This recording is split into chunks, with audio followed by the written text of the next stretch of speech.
Well, NWA are coming into their fallout after the latest pay-per-view this past Sunday, When Our Shadows Fall. AEW Dark had some interesting matches that took place, but also NXT are now into their Go Home show before this Sunday's Takeover in your house. So, let's get started with another episode of Deleted Wrestle Zone.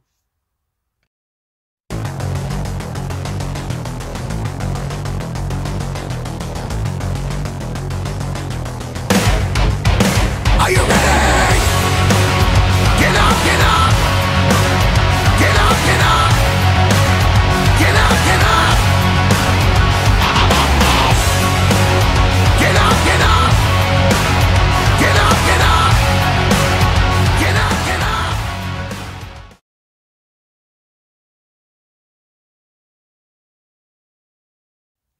Welcome everybody to Deleted Wrestle Zone. All things that it's pro wrestling with AEW, NXT, New Japan Pro Wrestling, Impact Wrestling, the National Wrestling Alliance, various promotions, wrestlers, matches, and championships. I am your host, Jay right here.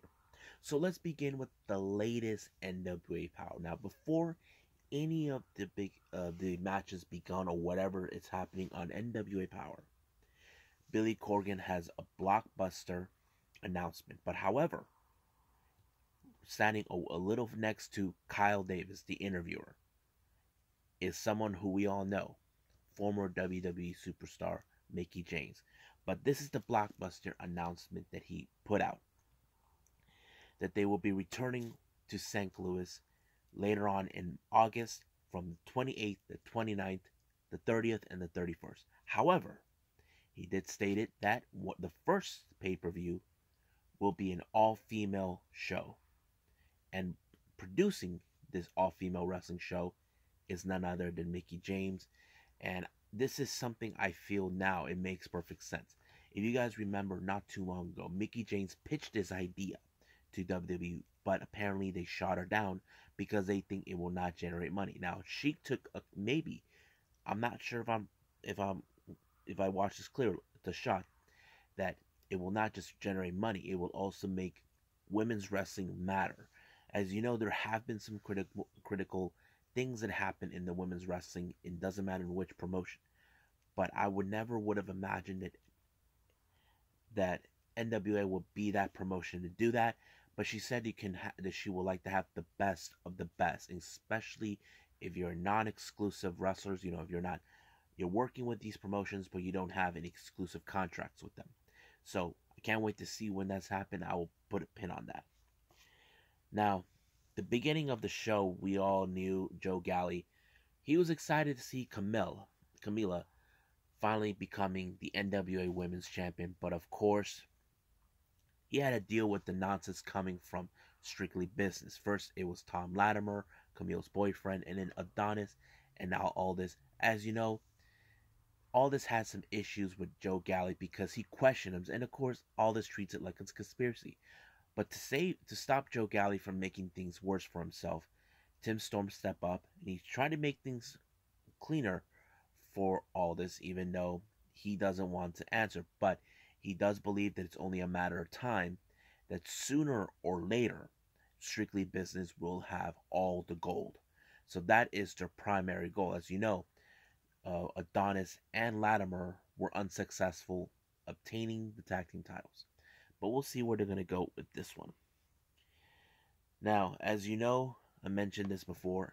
Speaking of the women's champion, May Valentine interviewed Serena Deeb. And of course, we all can say she was a proud champion. She defended that title. Even when NWA were not even doing their shows, they had to cease operations for the time being. And I think she played it pretty well.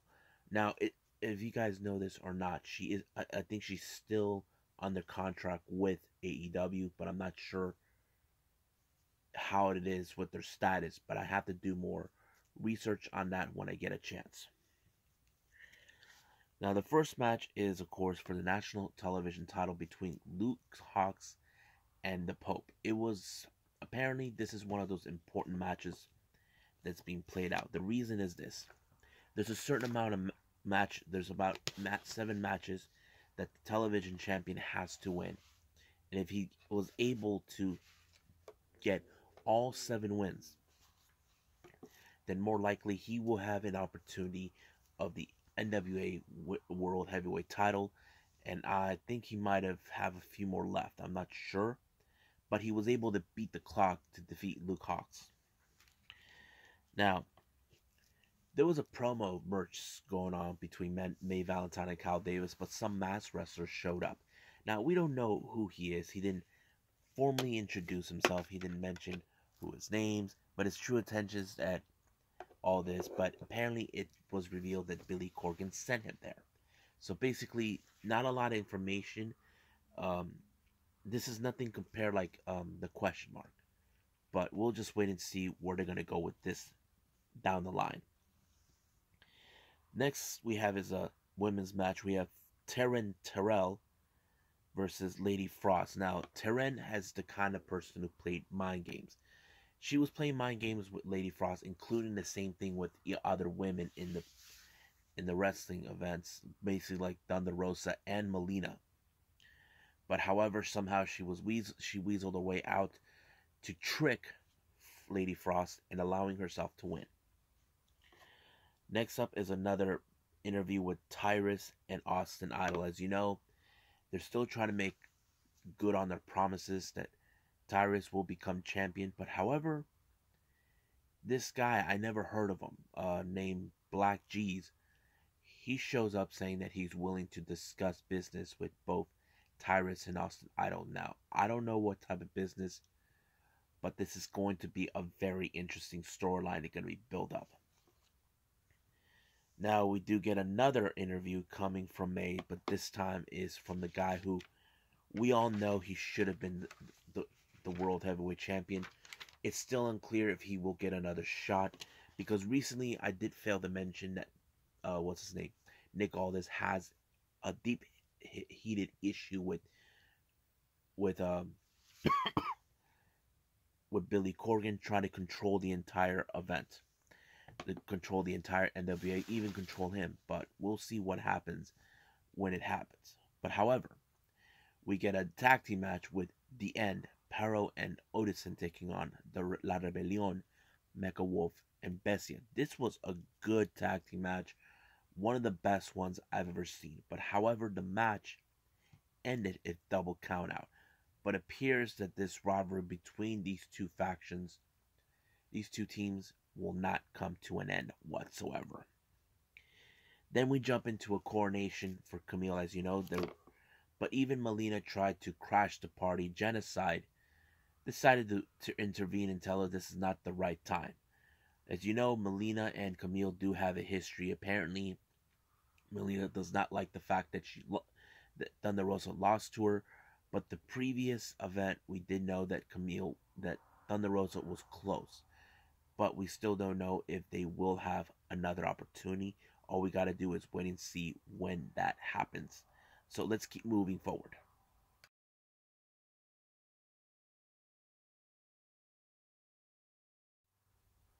Okay, so we got AEW Dark.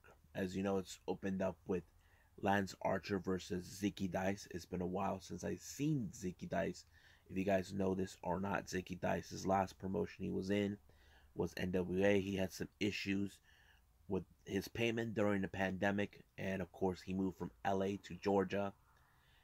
He's hoping that maybe one day he'll be signed with AEW, but the match itself started like real quick, and of course Lance Archer manhandled like really great to pick up a victory, and he just took off.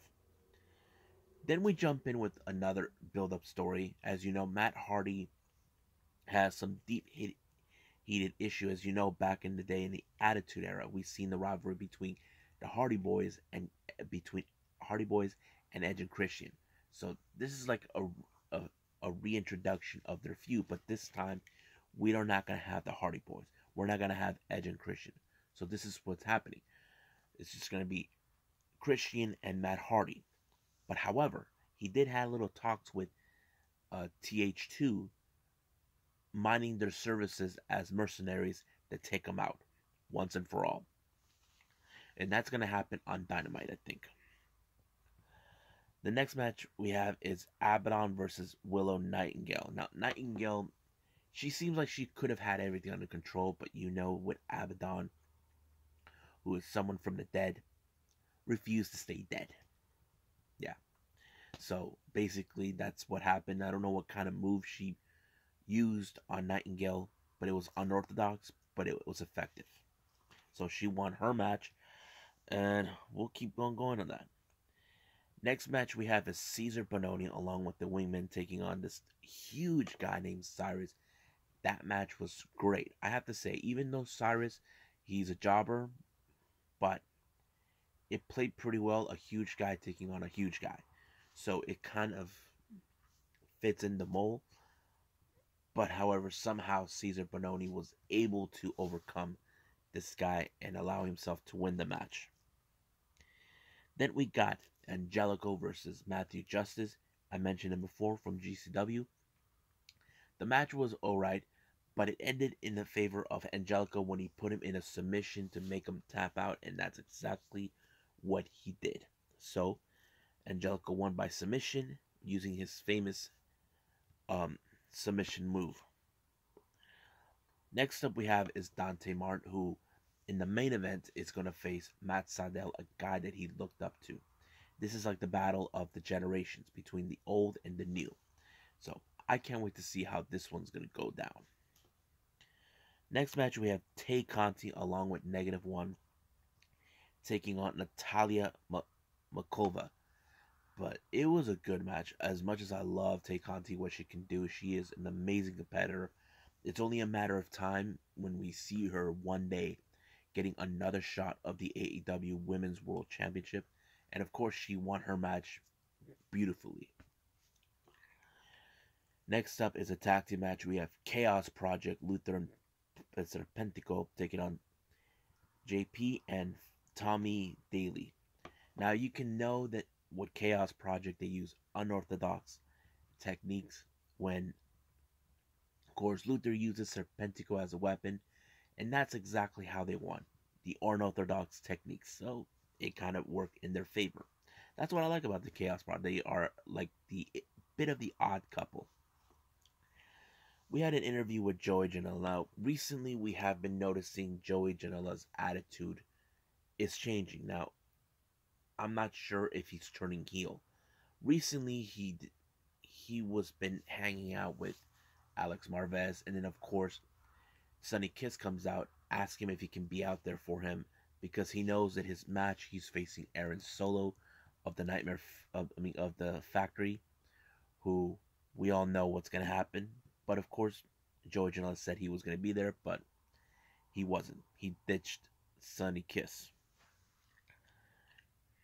The next match, we have a very interesting battle of the much shorter people. We have Marco Stunt facing Ariel Dominguez. They're about almost equal height. I have to say it was a very interesting thing for him to be booked because we normally see him face against taller individuals, but I think they kind of it fit into his mold. But it was a fun match, and of course Marco won his match really great. Next up we have Sonny Kiss versus Aaron Solo. Now Sonny Kiss was aware that Joey Janela was nowhere to be found, so he had to go it alone. But however, Sonny Kiss lost focus when he had his eyes turn on QT Marshall, and of course costing him the match, allowing for Aaron Solo to win. Then he received a beatdown by the Factory, and QT was calling out Joey Janela. Next up we got Nyla Rose versus Misa Kate. Now Nyla Rose, in my opinion, she is also a former AEW Women's Champion. Now it's only a matter of time until we see her once again regain that title. But the real question is, when will that happen? I'm trying to find out where are we in the rankings. Hopefully we get to see who is currently number 1. I think it's Thunder Rosa, but we'll get back to that. Next match we have Bear Bronson taking on QT.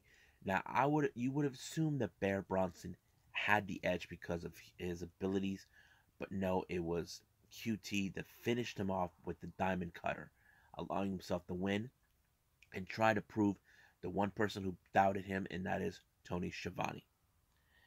Next match, we have Thunder Rosa versus Megan Bayne. Love Thunder Rosa. You know she's going to win, by any means necessary, being the toughest La Mera Mera that she is. And that's exactly what she does. And that's why I'm a big fan of her. Next up, we have Dark Order members Stu, Ten, and Cole Cabana taking on Dan Barry, Kid Sackett, and Justin Law. During the commentary on this one, Taz has been paying attention with 10 since he knows perfectly well 10 is going to team up with Hangman Page this Friday. So this is going to be another interesting match because we have another formation of tag team in this one. But however, it was Stu Grayson who was able to pick up the victory to win for his team. Next up, we have the very fun women's team. We're talking about Kylan King and Big Swole along with Red Velvet taking on the Sea Stars. Now, this was one of those matches I feel that we need to pay attention with Kylan King, Big Rose, and Red Velvet. They should form like their own female faction within AEW. It would be a nice thing to watch. Nothing compared like what we had with Absolution and of course with the Riot Squad. But we definitely need to see that. Then we got an interview with Schiavone talking with QT, who's demanding, saying that he pinned Cody Rhodes. But we all know the truth. The only reason he would have won it was because of Anthony Ogogo. So he's trying to prove that he's much better than Cody. But we'll see what happens down the line. Now we get to the main event. Dante Martin versus Matt Sydal. What an incredible match. The Battle of Generations. But however, the only difference between Matt Sydal group has evolved better. As you know, he was a high flyer, but over the years, he has developed new set of skills doing groundwork and striking techniques. And that kind of, for a guy like him, it helped him to win the match, especially to a young guy like Dante Martin. But for Dante Martin, he should learn this is an experience to learn that he may not be the same guy that he remembered, but he's a very different individual than he remembered. So that's pretty much what happened in AEW Dark. So the last thing I'm going to review is NXT.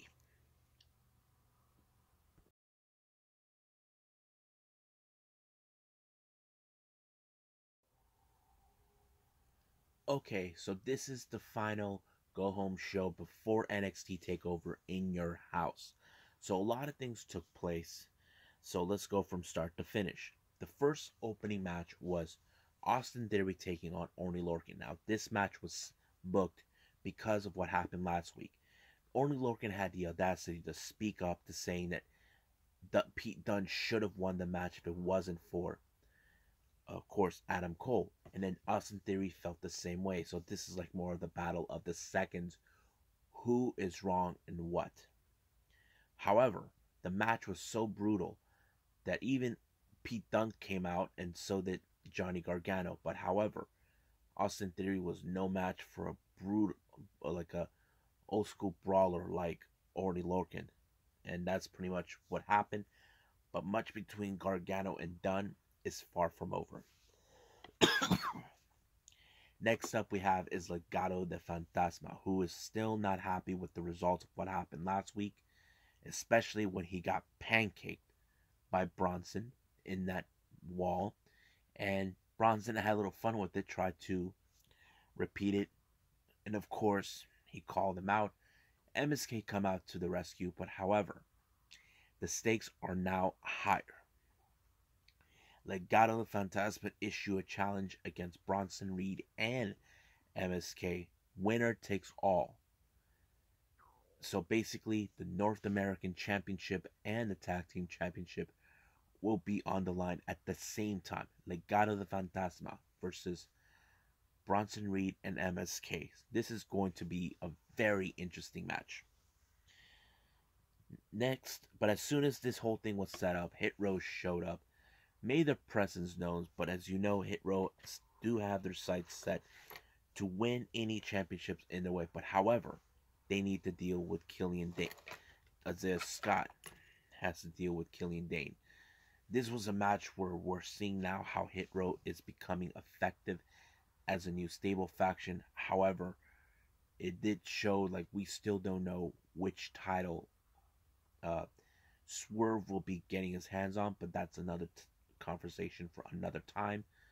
But he was able to have Top Dollar and Ashante to pull off the distractions to allow him to win the match, while Drake tried to help. So Isaiah Scott won his match. As you know, the recent news came around that Poppy was making her appearance on NXT, which is great, but someone was not happy with the idea. Then we jump into an interview with Candice LeRae and Indy Hartwell. Indy Hartwell is trying to focus her attentions on Dexter Lumis, but of course her frustration over Poppy is overshadowing her. But however, she did state that the whole thing with Dexter Lumis was not her a thing. We all know that what was happening between them. The next match, it was supposed to be Mercedes Martinez against Carrun Brina, but apparently Martinez was attacked out of nowhere by Xia Li. Payback for their match that they had 4 years ago at the Mae Young Classic, where she lost, and now she's trying to purge her, saying that she's standing in her way, but Mercedes trying to tell her she's the one standing in her way. Now, as much as they tried to separate them, Mercedes Martinez continued on with the match and allowing herself to win, but this epic battle between both she and Xia Li is far from over. Next up, as we all know, recently we have been seeing Imperium has been making headways to expand all the way from the UK to the United States. Breezango decided to have a little fun with it, which is something that Imperium will not tolerate. They believe Breezango, from the time they faced them, they were a bunch of clowns. But come on, these guys would love to have fun at the top of their expense. But we'll see what happens when they come across them. Now, Poppy showed up, as you know, was talking to Triple H and William Regal, and are asking when will the new music come out, and it's already out in Spotify, Apple, all of that. But however, the most interesting thing that took place, here comes Dexter Lumis with a drawing of her, and Poppy gave him a hug. But later we jump into awkward. Indy Hartwell gets a little upset seeing Dexter Lumis giving Poppy a hug. And of course, William Regal and Triple H are like, with their jaws dropped, because they don't know what to make of it. Because we all know what happened. Indy Hartwell broke Dexter Lumis' heart.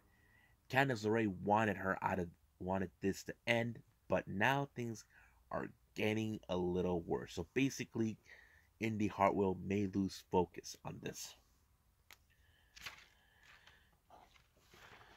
Now, as you know, we have been seeing an epic rivalry between both LA Knight and Cameron Grimes to gain the approval of the $1 Million Man, Ted DiBiase. So basically, there has to be a chosen one to continue his legacy, and both gave their statements. But I think the one thing that kind of fit in is Cameron Grimes was being looked at as a hillbilly, a nobody. But apparently, Cameron Grimes embraced that. Yes, I'm a hillbilly. So what? I don't need this. And then he tells him that he's going to tells DiBiase he's going to the moon. But however, he did brought up an interesting question. What's on top of the ladder? What is it that he's trying to reach? And to our surprise, it was none other than the $1 Million Championship. So basically, this is going to be a battle of that, and I'm excited to see how that's going to work out. Next up, we see is a brawl going on between OReilly and Cross. This is another thing. As you know, these two will be in the fatal five-way match in your house. So basically, Regal is losing control over NXT for this. Then we have the next match, Grizzled Young Veterans taking on Ikimajiro and August Gray. Now, we can say that this match was going in favor of the Grizzled Young Veterans, but however, the biggest thing that took place was, in fact, Thatcher and Ciampa showed up and sit down and watch. Now, Grizzled Young Veterans have no intentions to face them, but however, they forget Thatcher and Ciampa are standing in their way because they could have had an opportunity to have a chance of the tag team titles. But the Grizzled Young Veterans want that for themselves. But however, this rivalry will have a match the following week after Takeover. It's going to be a tornado tag team match, which is going to be a very, very awesome match.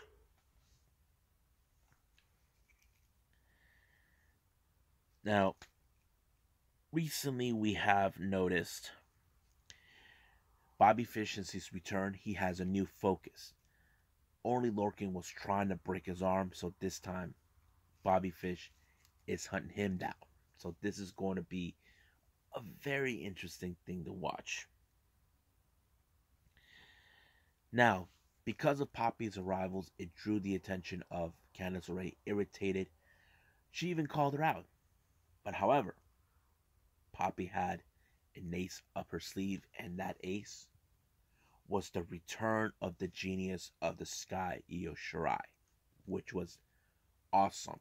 Now, I don't know what they're going to do with Io Shirai and Candice LeRae, but it wouldn't surprise me if Poppy teams up with her.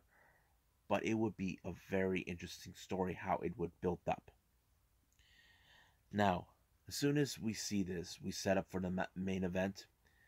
Io Shirai bumps into the woman who defeated her for the NXT Women's title. So it's still unclear whether we will have a rematch between those two. So the main event was Dakota Kai along with Raquel Gonzalez taking on Ember Moon. To get, as you know, their epic fight will take place in your house for the NXT Women's title. The match was great, but however, it ended in Raquel Gonzalez making sure to get in the way to stop Ember Moon from defeating Kai, but Ember Moon put her survival instincts to use.